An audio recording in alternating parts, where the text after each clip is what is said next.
আপনি হয়তো আপনার বেস্ট ফ্রেন্ডকে কখনো ভুলতে পারবেন না, কিন্তু তারা আপনাকে ঠিকই ভুলে যাবে।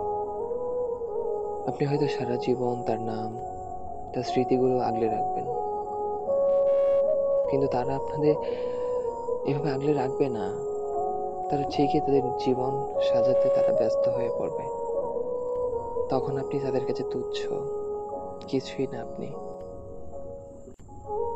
সুতরাং একটা মানুষের জন্য নিজের জীবনকে এভাবে বিলিয়ে দিয়েন না, এভাবে শেষ করে দিয়েন না। আপনাকে মানতে হবে যে একটা মানুষ যদি এত কিছুর পরেও আপনাকে ছাড়া থাকতে পারে, আপনার কথা একটা বার মনে না করে থাকতে পারে, তাহলে আপনি কেন থাকতে পারবেন না? আপনাকেও থাকতে হবে।